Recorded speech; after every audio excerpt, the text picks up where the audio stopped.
Olá a todos, eu sou o Ricardo Camitani, eu sou psicólogo e hoje eu vim conversar com vocês sobre o tema vícios e virtudes. Como o foco hoje são os pais do trabalho de sábado, me pediram e me sugeriram que eu conversasse mais a respeito sobre os vícios, falando um pouco de compulsão, sobre dependência química, porque isso é um assunto que traz muitas dúvidas quando a gente conversa com os pais.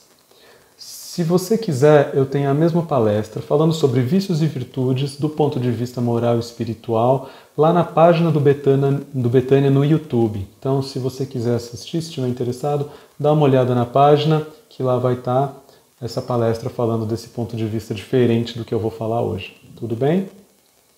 Então, já que o nosso ponto específico vai ser o vício / compulsão, vamos entender um pouquinho o que é essa compulsão, o que é essa dependência que a gente vai conversar.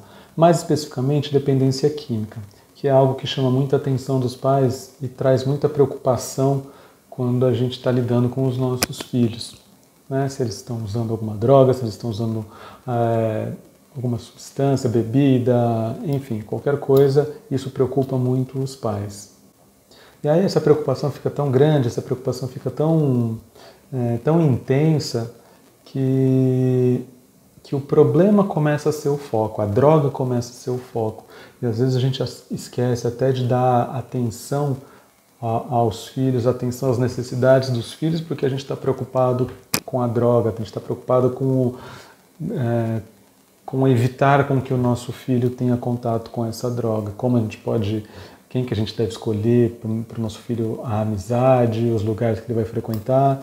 Então a gente coloca esse foco no problema e não na qualidade do relacionamento, do envolvimento com o filho. Isso é bem comum acontecer. Mas eu trago um fato aqui que muitas vezes choca os pais, que é o fato de que a probabilidade do filho, dos nossos filhos, entrarem em contato com a droga é muito grande. Então, provavelmente os nossos filhos vão entrar em contato de alguma maneira com alguma droga, lícita ou ilícita. Né? Então, para a gente tornar isso mais contundente, os nossos filhos vão entrar em contato com alguma droga em algum momento da vida. Tá? E aí, quando eu falo isso, a princípio, alguns ficam chocados, outros entendem isso como algo razoável, mas o que a gente pode falar é que isso é um fato. Né? Não é uma invenção, não é uma imaginação, mas sim um fato de que os nossos filhos, os jovens, os adolescentes, em algum momento da vida vão entrar em contato com alguma droga. Seja ela qual droga for. Vamos deixar amplo o nosso conceito de droga para drogas lícitas ou ilícitas. E a gente restringe no sentido de que só vamos falar de drogas que são drogas psicotrópicas, aquelas que interferem no nosso sistema nervoso central, né? Então, com a nossa percepção. Então, são drogas lícitas e ilícitas que lidam com o nosso sistema nervoso. Quando a gente falar sobre droga, é disso que a gente está falando, tudo bem? Então, de novo, em algum momento eles vão entrar em contato com algum tipo de droga. Contato mais variado possível, pode ser o uso, pode ser simplesmente observar alguém usando do lado, pode ser qualquer tipo de contato. E aí, ampliando mais, depois que a gente já entendeu que vai ter contato, a gente vai entender também como é que essa droga funciona, como é que esse processo funciona, né? Como é que isso acontece. Para a gente entrar nesse assunto, eu vou puxar um outro assunto, e aí eu vou precisar que vocês se lembrem lá de trás, quando a gente era adolescente, quando a gente era jovem. Ainda existe essa abordagem, mas a abordagem nossa, antiga, de quando nós éramos jovens, né, de quando a gente era adolescente, eu me lembro muito bem que a abordagem única da droga era: droga é ruim, não use drogas, ponto. Não existia diálogo, não existia debate, não existia nada. A droga é ruim, você não vai usar, ponto, é proibido, acabou. Cerveja também não vai, porque você é menor de idade, enfim. Drogas são ruins. Só que a gente vê hoje o número de dependentes químicos, o número de usuários só tende a crescer no Brasil. O número a gente, né, olha nos sites do Ministério da Justiça, o quanto se apreende de droga, enfim, é um mercado que só cresce. Ou seja, a gente começa a pensar que aquela abordagem talvez não tenha funcionado muito bem. Que aquela abordagem tem alguma coisa que não fecha a conta, porque se era uma abordagem para diminuir, só fez aumentar. Então, essa era a abordagem antiga. Hoje, o que a gente tem de fato? E, de novo, como qualquer outro fato, isso pode chocar. Fato é que a droga, seja ela qual for, ela é extremamente competente e eficaz naquilo que ela se propõe. Eu vou repetir de novo. A droga é extremamente eficiente e eficaz naquilo que ela se propõe. Então, presta bem atenção nessa frase. Eu não estou colocando se a droga é boa ou se a droga é ruim. Eu não estou entrando em mérito, eu não estou entrando em julgamento de qualidade, se ela é boa ou se ela é ruim. Eu só estou dizendo que a droga é eficiente e eficaz naquilo que ela se propõe. O que eu quero dizer com isso é que, se você utiliza alguma droga com algum objetivo, muito provavelmente essa droga vai ser eficaz naquilo que você a procurou. Então, se você está com dor, por exemplo, você vai tomar um analgésico, provavelmente esse analgésico vai ser muito bom para você. Por quê? Porque você vai ter uma experiência de que você precisa acabar com a dor, toma o remédio acaba com essa dor, e a tua experiência é positiva. Você fala, puxa, que bom, esse remédio funciona. Então, uma experiência positiva, ótimo, o remédio é bom. Agora, se você tem uma experiência negativa, você tomou o remédio para algum objetivo e ele te deu uma reação contrária, então você vai ter uma reação negativa em relação a esse remédio. Você vai ter uma experiência negativa e você vai falar, poxa, esse remédio é ruim, essa droga é ruim. Percebe que a qualidade da droga está muito mais relacionada com a tua experiência do que com algum conceito, do que com uma teoria sobre ela, qualquer que seja a droga.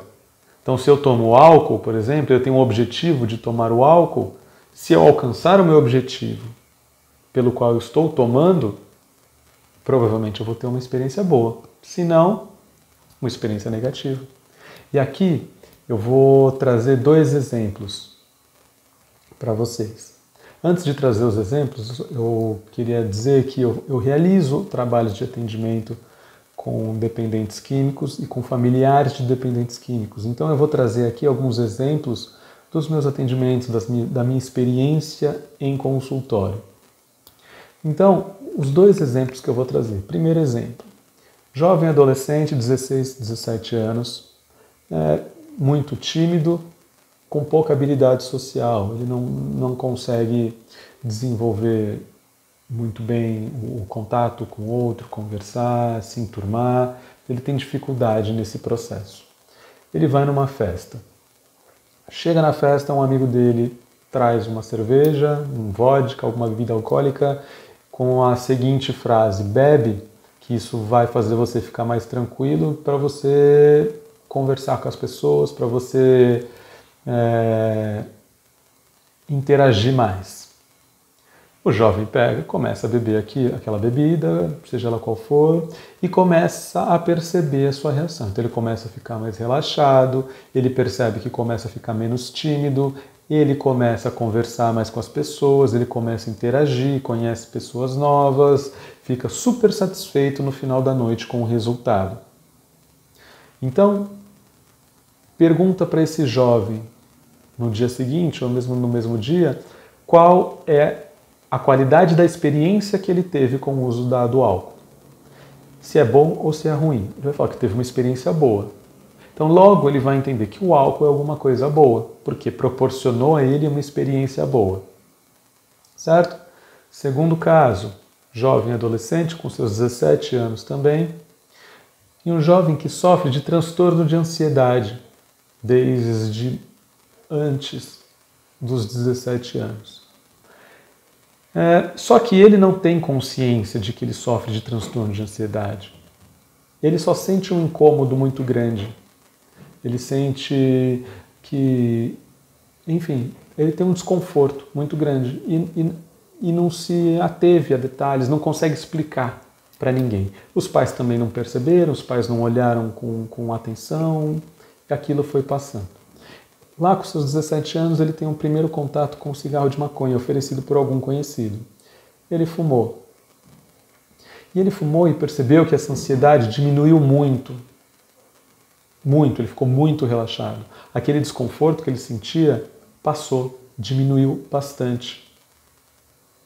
Então ele entendeu que aquele cigarro de maconha fez com que a ansiedade dele baixasse, com que aquele desconforto dele baixasse. Ou seja, ele teve uma experiência positiva. Por dois motivos. Primeiro, ou proporcionou uma sensação muito boa para ele, ou simplesmente proporcionou uma redução daquilo que incomodava muito. E isso tem uma diferença muito grande. Quando você reduz alguma coisa que te incomoda, como por exemplo uma dor, ou você ter uma sensação de prazer intenso. São duas coisas bem diferentes, que da mesma maneira te proporcionam uma reação positiva em relação àquilo. Então, esses dois jovens tiveram experiências positivas em relação à droga. Isso é um fato. Isso a gente não pode, isso não tem como a gente interferir, não tem como a gente discutir. Tiveram experiências positivas. Certo? Mas aí a gente começa a perguntar, poxa, mas como é e por que um jovem que utiliza e tem uma experiência positiva, por que alguns desenvolvem uma dependência química e por que outros não desenvolvem uma dependência química? Por que outros ficam como usuários? Só para a gente passar por isso, o conceito de dependente e usuário é muito simples. O dependente químico, ele começa a ter prejuízo na vida em decorrência do uso daquela substância. Então, o dependente químico que está usando cocaína, maconha, álcool, cigarro, seja lá qual for a droga, ele começa a ter prejuízo. Então, ele começa a ter prejuízo na parte pessoal, então ele briga com a esposa, briga... Tudo em decorrência do uso da droga. Briga com a família, briga com o pai, briga com mãe, briga com a esposa, briga com o filho. Na parte profissional é demitido, perde o emprego, entra no emprego, mas não fica muito tempo. Então, ele começa a ter prejuízo na vida. Esse é o conceito do dependente químico. O usuário, ele usa, ele utiliza, talvez não na mesma frequência, mas ele não tem nenhum prejuízo na vida dele. Ele não tem prejuízo social, não tem prejuízo profissional, ele continua a vida dele normal e faz o uso de alguma substância de uma maneira recreativa para ele. Isso não interfere na vida dele. Então a gente tem esses dois conceitos, de usuário e dependente. Então por que alguns se tornam usuários e outros não, e outros se tornam dependentes? Por que isso acontece? Antes de tudo, para deixar claro, não tem uma matemática nesse processo, não é uma coisa fixa e engessada, mesmo porque a gente está falando de seres humanos. E cada ser, cada indivíduo tem a sua subjetividade, cada um entende de uma maneira diferente. O que a gente está falando aqui é de probabilidade, o que a gente está falando aqui são das experiências comuns, do que a gente vê bastante em consultório, do que a gente vê bastante na rua, das coisas que acontecem. Então, aqui de longe, esse nosso bate-papo tem a intenção de ser um manual de como criar os nossos filhos. A nossa intenção não é essa. A nossa intenção é simplesmente mostrar alguns fatos que acontecem, mostrar algumas coisas de uma perspectiva, de um olhar diferente, para que a gente consiga pensar, talvez, de uma outra maneira com que a gente vem pensando. Então, como a gente estava falando sobre as experiências positivas, sempre que a gente tem uma experiência positiva, no nosso cérebro existe um sistema chamado sistema de recompensa. Sempre que a gente tem alguma experiência positiva, a gente tem a liberação da endorfina, que é o hormônio do prazer. Então, quando a gente faz alguma coisa positiva, a gente libera a endorfina, e quando a gente libera a endorfina, a gente sente aquela sensação de prazer, e aí provavelmente a gente vai buscar fazer de novo aquilo para ter essa recompensa. Então a gente entra nesse ciclo de recompensa. Então a gente faz alguma coisa para ter uma recompensa, a gente faz. Quando essa recompensa ela é muito intensa, quando essa atividade é muito intensa, a recompensa é muito intensa, a gente busca aquela sensação de prazer de novo.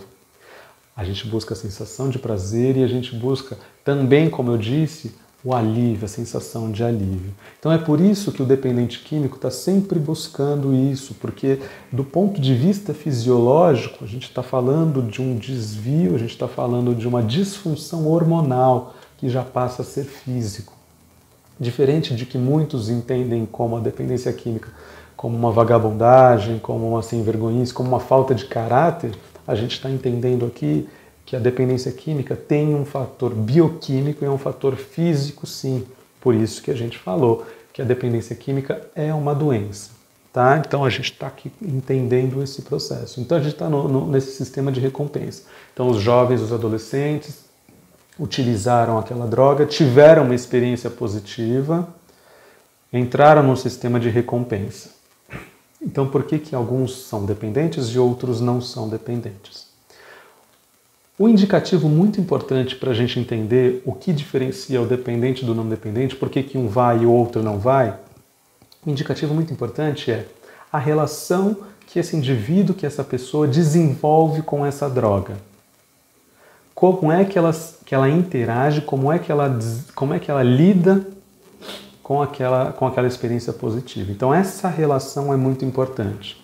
2 tipos de relação aqui. Primeiro tipo de relação, a pessoa entende que aquela experiência é a coisa mais importante da vida dela e ela precisa daquilo para sobreviver. Seja pela busca do prazer intenso ou seja pela busca do alívio da dor, que aquela dor que ele já convive causa, né? Então, ou o alívio ou a busca do prazer, como algo necessário para a vida, essa relação é uma relação que indica, muito provavelmente, o desenvolvimento de uma dependência química. A segunda relação é uma relação onde o indivíduo tem uma experiência positiva, ele entende que aquilo é muito bom, ele tem a recompensa, só que ele tem ele tem uma dinâmica, ele tem uma visão, uma perspectiva maior do que aquele momento de prazer. Então ele olha para aquele momento de prazer, reconhece que é um momento de prazer e entende que é um momento de prazer. Mas a perspectiva dele é mais ampla, ele sabe que a vida não é feita daquilo. Quando a pessoa faz essa relação com a droga, muito provavelmente ela passa a ser apenas uma usuária que não vai ter prejuízo nenhum, ou se não, vai utilizar aquilo como uma curiosidade, vai utilizar e falar, não, puxa, entendi, mas não... Enfim, das duas, uma opção. Ou ela se torna uma usuária que não vai ter prejuízo, ou ela para de usar e tudo bem e a vida continua. Dessas 2 relações, a primeira é muito mais nociva e indica a probabilidade muito maior de um desenvolvimento, de uma intensificação na probabilidade de uma dependência química. A segunda não, a segunda indica uma probabilidade de que aquela pessoa que utilizou e teve uma experiência boa, ela somente fique no estágio de dependente, só fique no estágio de usuário, não de dependente, que fique no estágio de usuário e que isso não vai acarretar maiores problemas para ela. E aí o que eu quero dizer com isso tudo? Nessa primeira relação, quando que eu disse que a pessoa tem um desconforto, ela quer aliviar um sintoma, é muito importante eu colocar um parênteses e lembrar que as doenças, que a dependência química, ela normalmente está relacionada com alguma outra doença, com algum outro transtorno psíquico. Tá? Eu estou falando agora isso nesse momento para não deixar isso como o mais importante. Isso não é o mais importante, mas agora sim é um fato relevante. A pessoa, quando tem esse desconforto, que pode ser um transtorno de ansiedade, pode ser uma depressão, essas doenças pré-existentes podem ajudar muito a pessoa a desenvolver uma dependência química. Porque esse desconforto causa dor, causa uma não compreensão do que está acontecendo e aquele indivíduo passa a buscar algum tipo de alívio para aquilo. Então, a pessoa que é extremamente ansiosa, ou o jovem que é depressivo, ele busca alguma ajuda e no entorno dele, com as pessoas que ele conhece dentro da família, ele não encontra esse auxílio. Essa é a grande questão e o grande ponto que é falar isso para vocês que são pais. O jovem procura ajuda e quando ele não encontra ajuda e quando ele não encontra apoio dentro de casa, ele vai buscar onde? Ele vai buscar fora de casa. Ele vai buscar um alívio, ele vai buscar um remédio para aquele desconforto. E ali na rua, ali com os amigos, com os colegas, em qualquer que seja o ambiente, ele encontra a droga que vai fazer, que vai trazer esse alívio para ela. Então, de novo, lembrando o que eu falei no começo, aquele fato que é meio chocante, a droga é extremamente eficaz naquilo que ela se propõe. Então, se você pega para alguma pessoa que é ansiosa e fuma maconha, funciona bem. Ela realiza esse trabalho de acalmar. A grande questão das drogas não é o efeito nesse primeiro momento, mas sim a médio e longo prazo. Então, prestar atenção nas crianças, prestar atenção nos filhos para saber como eles estão, se existe algum transtorno, se existe alguma ansiedade, se existe alguma depressão, como é que aquele ser, que aquele jovem está naquele momento. Se ele está precisando de conversar, se ele está precisando de carinho, se ele está precisando de amor. Porque às vezes essas coisas passam, essas coisas são delegadas, fala, não, isso é só preguiça, não, ele está só desanimado, não, isso é normal, não, tudo bem, isso é coisa de jovem, ok, pode até ser, só que pode ser algo mais grave, algo mais importante, que precisa ser dado uma atenção.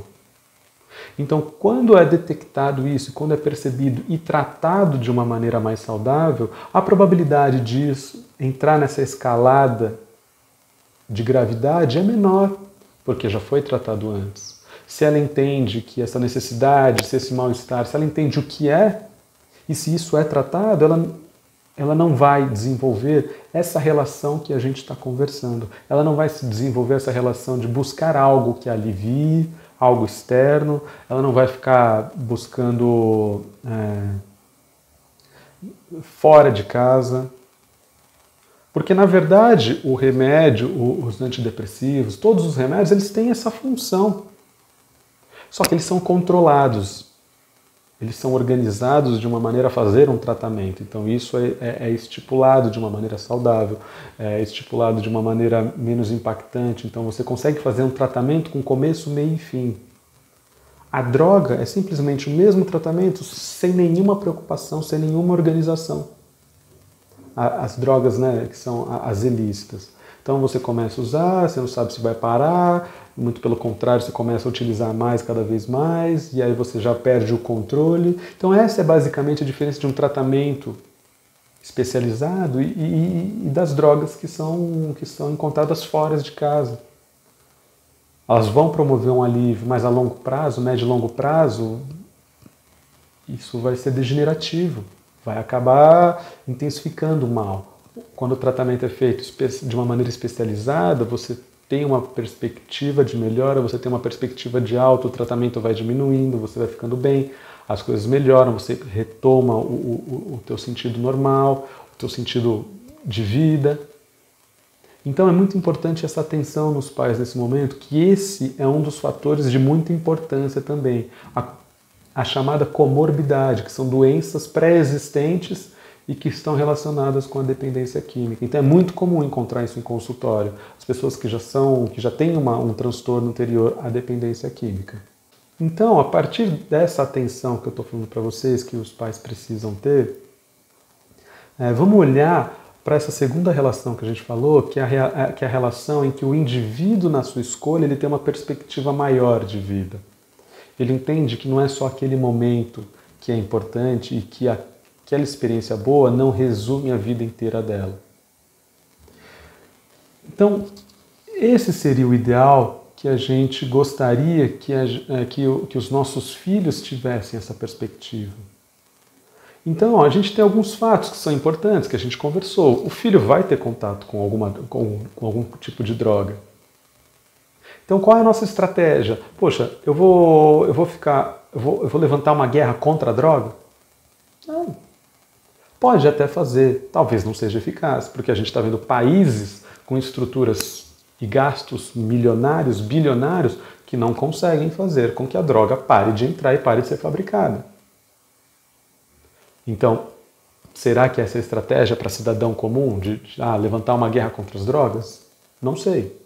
Vocês que vão entender isso da melhor maneira. Discutir legalização da droga, legalização da maconha, legalização Não sei. Vocês acham que vai funcionar para vocês? Vai resolver alguma coisa? Não sei. A gente não está conversando sobre qualificar as drogas como boas ou ruins, sobre legalizar as drogas. A gente não está falando sobre isso. A gente está falando sobre seres humanos, a maneira com que a coisa acontece, a maneira do ponto de vista humano, do ponto de vista das escolhas, do ponto de vista da relação que é feita com aquela droga. A droga não vai importar muito no final das contas.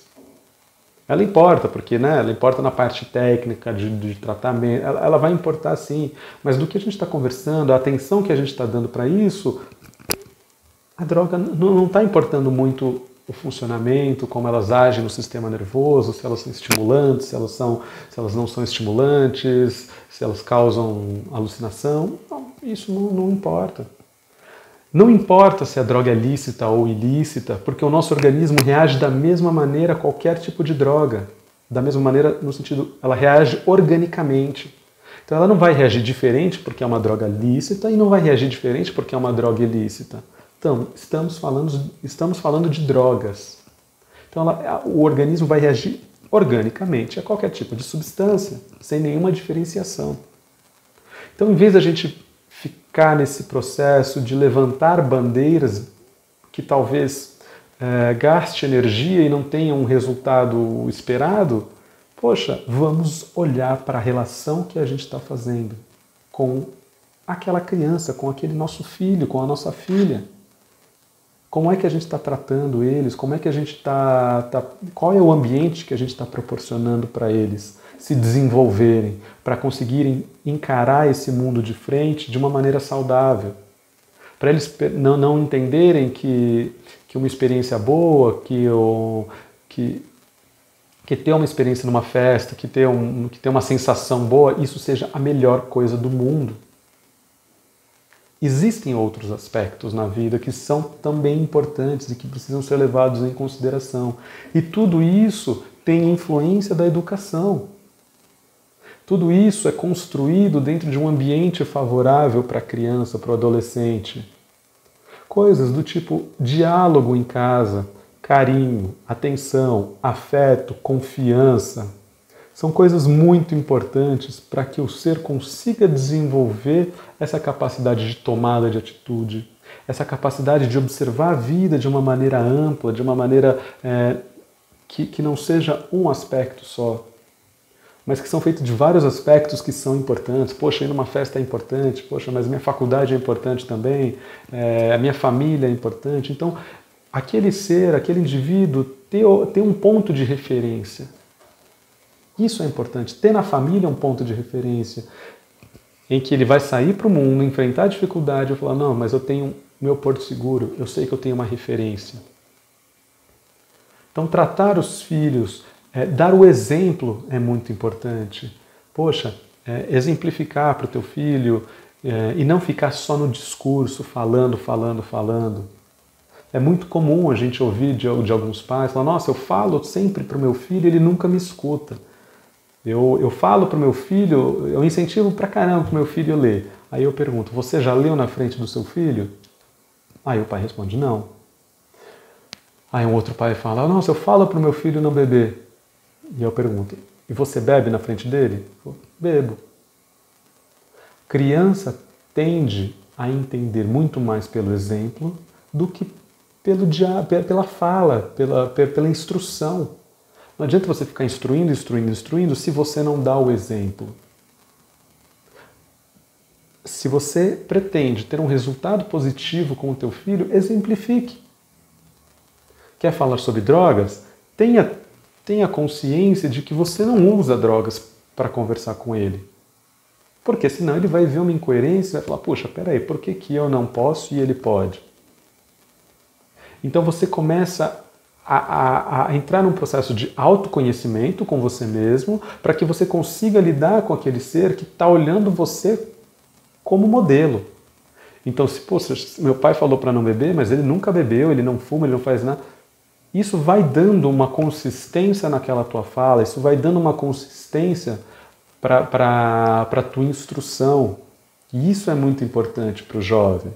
Tudo que eu estou falando não é 100% garantido, não é um manual, de novo, não é um manual de instrução, porque o ser humano não vem com esse manual de instrução. Mas o que a gente sabe são esses fatos que já foram estudados e que são colocados em diversos artigos científicos, de diversas maneiras. Então, baseados nesses dados e nesses fatos, a gente vai traçando as nossas estratégias, as nossas próprias instruções, as nossas próprias criações, porque é isso, a gente vai ter que testar, no teste, no tentativa e erro. Só que tem algumas coisas que a gente não pode arriscar tanto, que a gente não pode ficar tentando e errando. Outras a gente já pode. Então prestem atenção, se tudo isso que a gente conversou faz sentido, tracem a estratégia própria de cada um de vocês pais, conversem pai, conversem mãe, conversem com seus filhos, abram canais de comunicação, abram canais, vínculos de confiança para que tudo seja conversado, para que tudo seja colocado de uma maneira saudável, de uma maneira com carinho, de respeito. E isso vai fazer muita diferença daqui para frente com os teus filhos, com os teus netos, enfim, com todas as gerações que estão por vir.